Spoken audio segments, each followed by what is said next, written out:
François Bon, les carnets. On vient de finir un atelier d'écriture cycle été, on le fait depuis 2016. Chaque fois, ça nous emmène dans des terrains différents. J'ai choisi de travailler sur ce principe de qu'est-ce que ça change d'écrire au quotidien. 40 fois, 40 exercices. On a tenu le marathon du 20 juin au 30 juillet. On a débordé un petit peu. Et j'avais comme projet, dans ce cycle, qu'à un moment, on vienne recroiser Robert Walser. Et puis, vous savez quoi? Même pas eu le temps. Et mon Walser, il me reste là tout présent. Je sais pas pourquoi, mais si, il y a quand même quelque chose, moi, qui écrire tous les jours, et où est-ce que ça vous emmène? Et lui, par exemple, ça donne ça en 1921 à Bienne, 21 et 22, il a 43 ans. Non, il est déjà à Berne, et Bienne-Berne, ça se fait, c'est rien du tout, c'est une petite demi-heure en train, c'est une nouvelle du jour, c'est un ensemble de pièces écrites. Tu sais pas de quoi tu parles, eh bien, il y a un clou là au-dessus de ton mur, au-dessus du lit, là où tu attends, en sachant pas de quoi tu vas parler. Tu vas parler du clou là, dans le mur, au-dessus du lit. Et puis des fois, c'est toutes les traductions de Marion Graff là chez Zoé. Vite poète, par exemple, avec texte sur Hölderlin, des choses sur les peintres, recueil qui s'appelle Petite prose. Et puis, vous savez, il y a tout ce monde là. Vous prenez une enveloppe et vous écrivez 80 pages juste sur l'espace d'une enveloppe. On appelle ça les microgrammes, tellement il faut des semaines, des mois pour déchiffrer la moindre page. Mais quand vous dépliez ces écrits, là c'est pas Marion Graff, si, c'est toujours Marion Graff, choix de texte par Peter Hoots. Ça donne ça, et c'est rempli d'histoires. Alors, il y a une période que je connais moins de Robert Walser, c'est la première. C'est-à-dire les enfants tanneurs, et tout ça. Donc une écriture qui au départ est romanesque, et comme si c'est prose, c'est un moment tu peux plus le roman, et donc tu t'en vas dans cette question où c'est l'écriture elle-même, et la figure de l'écrivain. Et c'est une période où il est à Berlin, et ce texte tellement extraordinaire, la première fois qu'il écoute la radio. On écoute la radio et on entend un quatuor à cordes qui est joué en direct, là, c'est Munich ou Vienne. C'est des vertiges. Et puis, vous savez que donc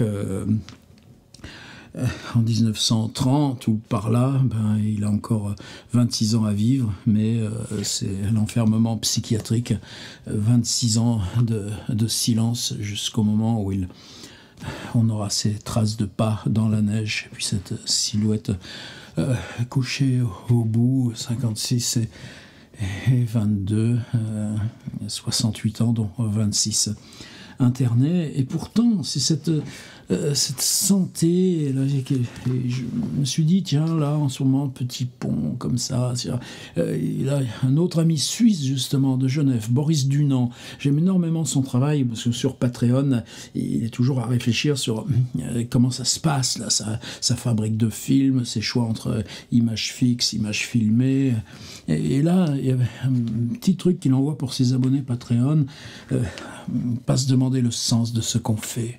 Et pourquoi on le fait, même si justement c'est question du sens, mais ça c'est aussi la métaphore de Kafka, là, ce texte là, qui s'appelle Les portes de la loi, le gars qui attend devant la porte, qui attend, et puis le gardien monte, et puis finalement il meurt, et là le gardien dit que cette porte lui était réservé. On n'a jamais réussi à passer au-delà, et je pense que Robert Walser, s'il nous touche encore autant aujourd'hui, touché, oh là, c'est pas des choses d'émotion, d'affection, non, c'est s'il nous prend, et si simplement il nous révèle ce qu'il y a en nous de trous, de vertiges, d'abîmes, c'est parce que justement quand tout part, on continue, et peut-être que c'est seulement l'écriture en tant que telle, l'écriture sans transitivité. Alors là, il y en a un qui pour moi, peut-être plus d'affect, non, c'est pas ça. Moi, je rêve, alors je sais pas si un jour ça se fera chez Zoé, ce serait une édition évidemment complète. Peut-être que maintenant on commence à l'avoir, cette traduction complète. Je sais pas si ça existe, par exemple à Zurich dans la langue allemande ou à Berne, d'avoir un ensemble chronologique complet de Walser. Mais ce qui est passionnant, c'est ce petit bouquet d'années. Là, 1917, c'est le recueil qu'il a lui-même conçu. Et il n'a pas de titre. Morceau de prose. Comment ça s'appelle en allemand? Prosastück. Ah ouais, mais bon, Chopin, quand il appelle ces trucs préludes ou études, bah nous, peut-être ça aussi. Et Stuck, c'est pas morceau, tu vois, un morceau de beefsteak. On dit non, Stuck, c'est matière en prose, mais peu importe. En tout cas, moi, ça me va très bien la traduction là de Marion Graff, mais celui-ci, il a été composé, donc c'est le avant, en tout cas, est-ce que c'est la période Berlin encore? En tout cas, c'est avant le retour à Bienne et les dernières années à Berne, et puis avant, bien sûr, l'enfermement psychiatrique. C'est pour moi le recueil de la transition. Le recueil de dire, mais c'est quoi ces choses brèves, ces choses humbles, ces choses qui partent là du tout petit et qui sont mon écriture. Et pour nous, là, qui sommes dans un tel désarroi aussi, là, l'énorme noyade qui se profile, il y aura des choses forcément très bien, Hélène Gaudy et tout ça, il y a des livres qu'on va lire en septembre, mais cette espèce d'avalanche de production marchande, consensuelle, qu'est-ce qu'on en a à faire? Alors que dans ces pointes, là, comme ça, c'est pareil sans doute avec Franz Kafka, mais c'est pas les seuls, avec Daniel Harms, comme dit Markovix, alors que nous on dit bêtement Daniel Harms, dans ces pointes singulières, est-ce qu'il y a quelque chose qui transparaîtrait d'un plus absolu de l'écrire? Je sais pas. Justement, Walser, il nous dissuade de ça aussi. Si tu prends au sérieux ça, qu'est-ce que t'as? Rien. Alors je vais en lire 3 de ce premier recueil. D'abord, très beau texte. Je vais les prendre dans l'ordre, puisque c'est lui qui a défini l'ordre de ce recueil-là de 18. Vous savez, des fois on vous dit chambre avec vue, ou Virginia Woolf, A Room for Oneself. Lui, c'est pièce avec lac. On dirait chambre avec lac, ça marcherait pas. Les traductions de Virginia Woolf, une pièce rien que pour soi, on est gêné aussi. C'est compliqué tous ces trucs-là. Alors on va en lire 3 pièces avec lac. Une histoire de saucisse. Est-ce que la littérature est dans la saucisse? Et puis la dernière, un homme bizarre.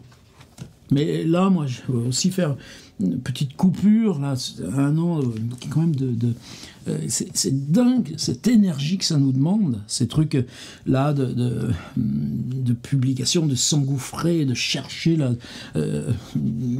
à main nue dans nos bibliothèques. Et je ne vais pas arrêter, surtout pas, mais besoin de revenir à qu'est-ce qui nous meut à cet endroit-là, si on en prend un petit bout, là, qu'est-ce qui bouge là, dans les mains. Et là, Walser, il est là. Il est là sans avoir lui-même. Oui, mais tu avais ses publications dans les journaux, etc. À Berlin, c'est ce qu'il fait. Tu écris une fois par jour, parce que tu es romancier, les enfants tanneurs, un journal te les prend, et toi, tu avances là dans le sans sujet. Alors, on y va. Donc, traduction Marion Graff, Prosastück, morceau de prose, pièce avec claque. Cette pièce est très simple. Elle traite d'une belle soirée d'été, de nombreux de flâneurs qui allaient et venaient au bord du lac. Je lis le 2x2, mais le 2x2 est bien là, dans cette page 5 d'ouverture. Là. Cette pièce est très simple, elle traite d'une belle soirée et de nombreux deux flâneurs qui allaient... Je ne sais pas du tout si c'est intentionnel ou pas. Mais des fois, je comprends ça par contre, je connais Marion Graff. Donc tu te dis, à un moment donné, justement, ce genre de coquilles, elles sont encore plus là dans l'ouverture, parce que tu es capable de ne pas la revoir, parce que tu sais que c'est cette première page, tu l'as tellement dans la tête. La foule dont je faisais partie était exceptionnelle. Toute la ville avait l'air d'être en promenade. Si je dis que le vaste lac nocturne ressemblait à un héros endormi dans la poitrine jusque dans son sommeil, était agité de questions de bravoure et de sublimes vues de l'esprit, je m'exprime peut-être un peu trop hardiment. De nombreuses nacelles décorées de lampions évoluaient sur l'eau sombre. Les rues et ruelles qui menaient vers le lac me semblaient être des canaux. Je me figurais aisément que cette nuit était une nuit vénitienne. La vive clarté d'un feu flamboyait ici et là, rouge sur fond noir, et des silhouettes nocturnes se promenaient dans les coins sombres et éclairés. Nombreux étaient les couples d'amoureux qui s'embrassaient, s'étreignaient tendrement derrière toutes sortes de fourrés. Ne manquait pas non plus câline et balbutiante, aimablement caressante et ruisselant comme une eau murmurante la musique nocturne. Le croissant de lune tout là-haut ressemblait, comment dire, à une blessure. Ce dont je déduis que le beau corps de la nuit était blessé comme une belle âme noble peut être blessée et meurtrie, révélant par là même encore plus nettement sa grandeur et sa beauté. Dans la vie qui est rude et mesquine, il arrive que l'âme noble blessée se ridiculise, mais pas dans la poésie. Le poète ne rit jamais de la fragilité des âmes sensibles.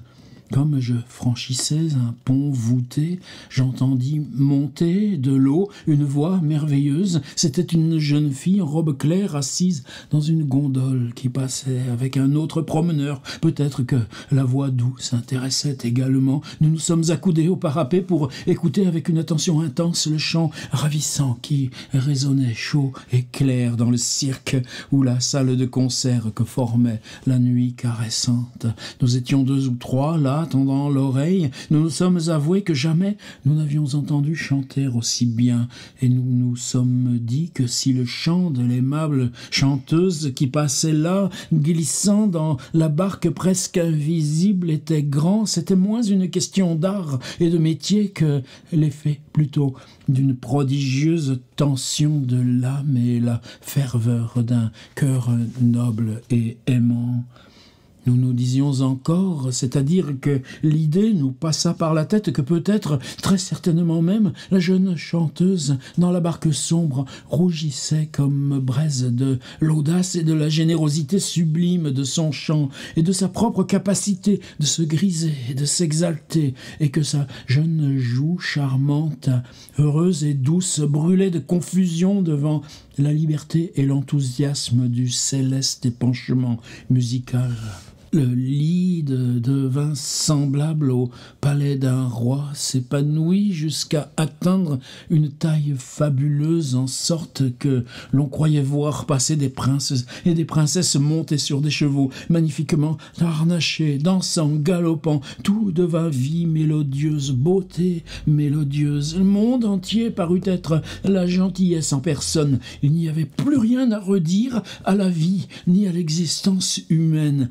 Ce qui était particulièrement attirant et beau, c'était que la jeune fille, en chantant, révélait son âme délicate, dévoilait tous ses secrets, se hissait très loin, au-dessus d'elle-même, au-dessus de sa réserve, au-delà de toute la décence apprise, exprimant ouvertement toute sa pensée et toutes ses aspirations qui, telles des héroïnes, prenaient forme en s'élevant dans le ciel. Le combat que soutenait cet être fragile contre sa timidité et sa contenance habituelle produisait le plus beau timbre de voix, et comme je l'ai dit, il y avait d'autres gens encore qui écoutaient cette musique pudiquement fière et qui tous regrettaient qu'à présent le chant se perdît peu à peu dans le lointain. Il n'y a pas un instant, une ligne, un mot dans cet assemblage de figures, même avec l'humour et la distance, qui ne résonne pas avec ce que c'est qu'écrire. Allez, maintenant, je vous emmène dans la saucisse. Car il fait un texte sur avoir mal aux dents aussi. Et il y a un autre texte sur le maître et l'élève aussi. À chaque fois, ça fait quoi? 3 pages, 4 pages. À quoi je pense? Je pense à une saucisse. C'est affreux.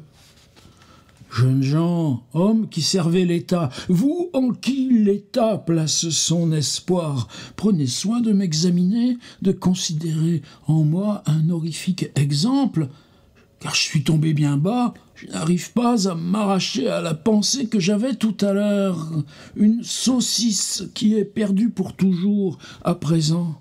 Je l'ai sortie de mon armoire, et à cette occasion, je l'ai mangée. Avec un plaisir trop sincère, semble-t-il, j'ai mangé ce qui pourrait encore exister si je ne l'avais pas englouti. Il y a quelques minutes encore, la meilleure et la plus juteuse des saucisses était là, bien en chair, mais à présent, par la faute d'une consommation, hélas trop étourdie, la plus délectable des saucisses a disparu. Ce dont je suis inconsolable. Ce qui était là tout à l'heure est loin. Plus jamais personne ne me le rendra. J'ai mangé ce que je n'aurais jamais dû manger aussi vite, ce dont jamais, au grand jamais, je n'aurais dû me régaler aussi précipitamment. J'ai dévoré ce qui maintenant encore pourrait me régaler si seulement j'avais résisté à la concupiscence. Je regrette profondément de n'avoir pas résisté à la concupiscence et d'avoir consommé ce qui était à ma disposition il y a quelques minutes encore, frais et rose, et qui dès maintenant et à jamais ne sera plus à ma disposition puisque je l'ai consommé à la légère. J'ai fait usage de ce dont je pourrais encore faire usage si ce n'était pas arrivé, s'il n'était pas arrivé ce qui est arrivé, qui est... J'ai fait usage de ce dont je pourrais encore faire usage si n'était pas arrivé ce qui est arrivé, qui est irréparable. Ce qui n'est plus pourrait encore être ici, tranquille, paisible.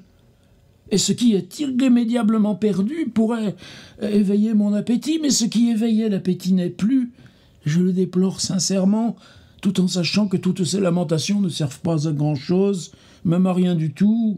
L'entamer pourrait être inentamé, le manger pourrait ne pas être mangé, le happer pourrait ne pas avoir été happé si j'avais été plus prévoyant et tempérant, mais hélas, je n'ai été ni tempérant ni prévoyant. Je le regrette profondément, même si je vois que lamentation et repentir ne servent pas à grand-chose, même à rien du tout. Ce qui a disparu pourrait être disponible, et ce qui est mort pourrait vivre de bon cœur. Ce qui a été croqué et déchiqueté d'une dent cruelle pourrait être intact, mais est hélas déchiqueté. Aucune lamentation n'y changera rien.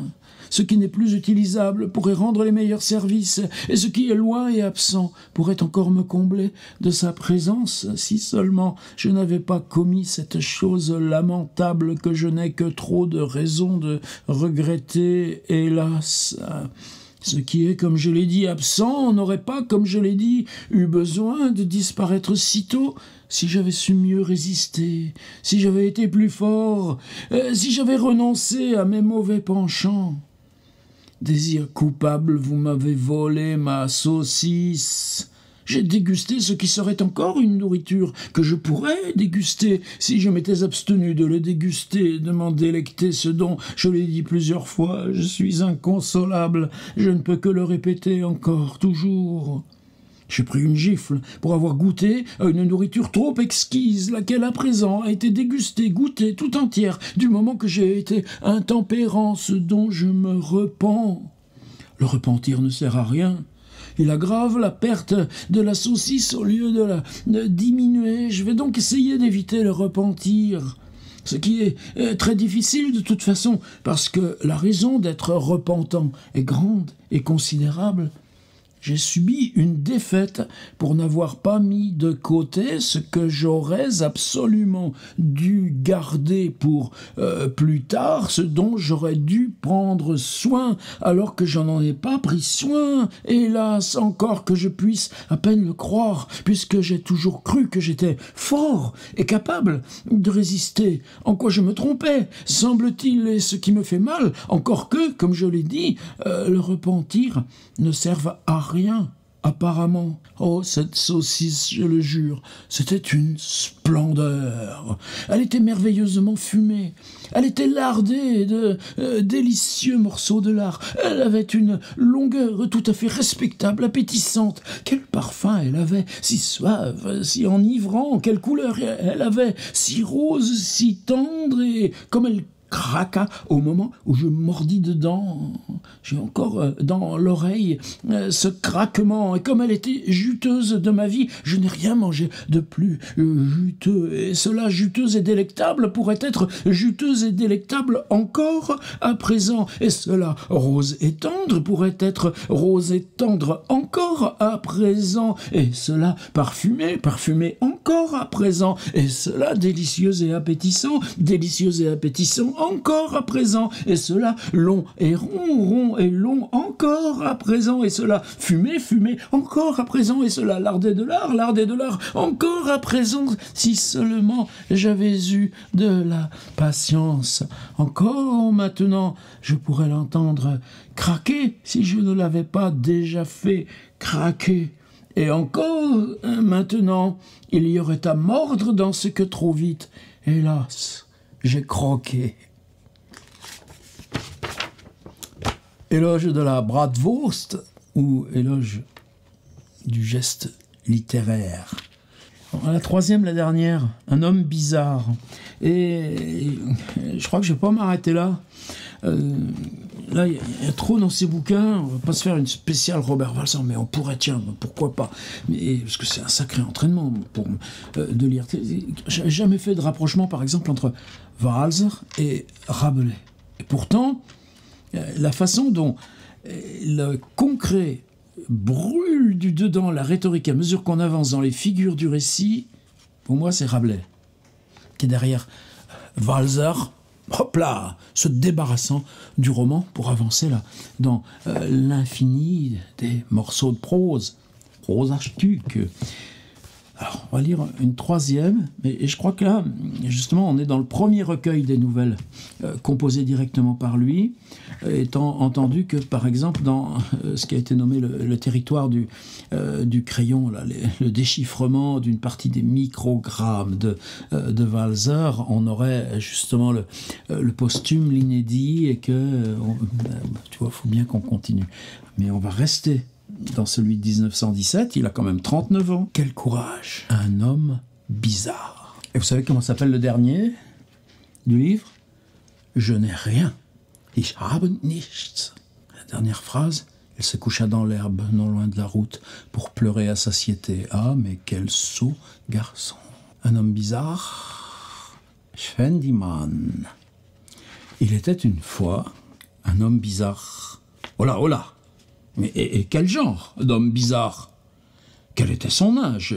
D'où venait-il? J'en sais rien. Alors tu peux me dire son nom, peut-être. Il s'appelait Schwendimann. Oh, Schwendimann.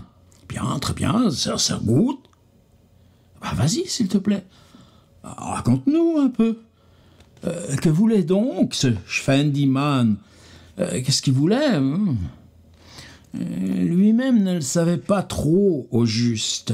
Il voulait pas grand-chose, mais il voulait quelque chose de juste. Que cherchait, que recherchait Schwendimann? Il cherchait pas grand-chose, il cherchait quelque chose de juste. Dérouté, perdu dans le vaste monde. Dérouté, perdu dans le vaste monde. Voilà ce qu'il était. Ah bon, perdu? Dérouté? Bon Dieu, on va où avec ce pauvre homme au néant, au grand tout, quoi, encore angoissante question.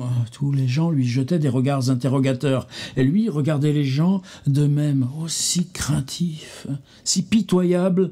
Ainsi il allait son chemin, fatigué avec peine, d'un pas incertain, chancelant. Et les écoliers s'amusaient à le suivre et le taquinaient en lui demandant « Tu cherches quoi, Schwendimann ?» Il cherchait pas grand-chose. Il cherchait ce qui était juste. À la longue, il espérait vraiment trouver ce qui était juste. Ça va se trouver, marmonnait-il dans sa barbe noire, hirsute. La barbe de Schwendimann était toute hérissée. Ah bon, hérissée? Ganz genau. C'est Marion Graff qui garde c'est un texte traduit de l'allemand, mais où tu gardes une expression orale idiomatique, mais si beau. Elle le garde en allemand, merci. C'est ça. Admirable, on peut bien le dire, prodigieusement intéressant. Puis à ce moment-là, elle se trouva devant la maison de l'hôtel de ville. On ne peut pas m'aider ni me conseiller, dit-il, et comme à son avis, il n'avait strictement rien à faire à l'hôtel de ville, il fila plus loin, se trouva devant l'hospice des pauvres. Je suis pauvre, d'accord, mais j'ai rien à faire à l'hospice des pauvres, songea-t-il. Et il continua son chemin, sans se laisser rabattre. Et au bout d'un moment, il se trouva à l'improviste devant le local des pompiers. Oh, ça brûle nulle part, dit-il.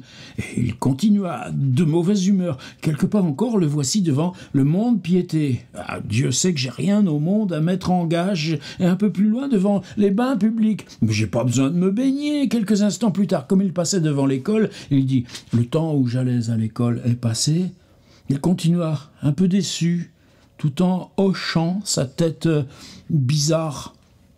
Je finirai bien par passer devant la bonne maison, dit-il. Peu après, maître Schwendimann se trouva devant une grande bâtisse sinistre. C'était la prison. Je ne mérite pas de punition. Je mérite autre chose, maugréa-t-il pour lui-même, et il alla plus loin pour arriver bientôt devant une autre maison. C'était l'hôpital, où il dit « Je suis pas malade, je suis différent, j'ai pas besoin de soins, j'ai besoin de toute autre chose. » Il continua en titubant, c'était une journée claire, radieuse. Le soleil étincelait et les jolies rues étaient pleines de monde. Le temps était tellement propre, tellement souriant. Mais Schwendimann ne faisait pas attention au beau temps. Il arriva ensuite devant la maison de ses parents, la chère maison de son enfance, la maison où il était né. J'aimerais bien redevenir un enfant et avoir des parents, mais mes parents sont morts, l'enfance ne reviendra pas. En hésitant, il alla plus loin, à pas pensif. Il vit la salle de bal, puis le magasin. Devant la salle de bal, il dit « Mais j'aime pas danser. » Devant le magasin, « Mais j'ai rien à acheter ni à vendre. » Peu à peu, le soir tombait. Mais où était donc la place de Schwendimann? Dans une maison de travail, il n'avait plus envie de travailler. Dans la maison de joie, les plaisirs et les joies m'ont passé. Un peu plus tard, il se trouva devant la maison de justice, dit « C'est pas un juge qu'il me faut, il me faut autre chose. » Devant les abattoirs, il dit « Mais je suis pas boucher. » Le presbytère, il n'avait rien à y faire, à son avis. Et le théâtre, les gens comme Schwendimann n'ont pas grand-chose à y chercher. Les gens de cette sorte n'entrent pas non plus dans les salles de concert. Il alla plus loin, en silence, machinalement. C'est à peine s'il pouvait garder les yeux ouverts, tant il était fatigué. Il avait l'impression de dormir debout, de marcher tout endormi. Quand donc arriveras-tu devant la bonne maison, Schwendimann ? Patience, ça va marcher. Il arriva devant une maison en deuil. Je suis triste, oui, mais ma place n'est pas ici. Il alla plus loin, arriva devant l'église, continua sans un mot. Arriva devant une auberge où il dit « Je ne suis pas un client apprécié, personne n'aime me voir arriver. » Et il continua son chemin. Enfin, au terme du voyage pénible, alors que la nuit était déjà noire, il arriva devant la bonne maison. Et dès qu'il l'aperçut, il dit « Enfin, j'ai trouvé ce que je cherchais. Ma place est ici. Un squelette gardait la porte, qui lui demanda « Je peux entrer ici pour me reposer ?» Le squelette eut un rictus très aimable et dit « Bonsoir, Schwendimann. Je te connais bien. Entre. Tu es le bienvenu. » Il pénétra dans la maison que chacun trouve pour finir. Et là, il y avait de la place, non seulement pour lui, mais pour tous, en suffisance. Et dès qu'il fut entré, il s'écroula et mourut, car c'était dans la maison des morts qu'il était arrivé et qu'il eut la paix. Robert Walser, Prosastuc, morceau de prose, traduction Marion Graff, j'essayais de garder son rythme, c'est très fine ponctuation. Écrit en 1917, composé et publié par lui-même. Le Virage, dont sont nés tous les autres recueils de prose brève, avant les 26 ans de silence et la mort dans la neige. 1956, tout près de nous.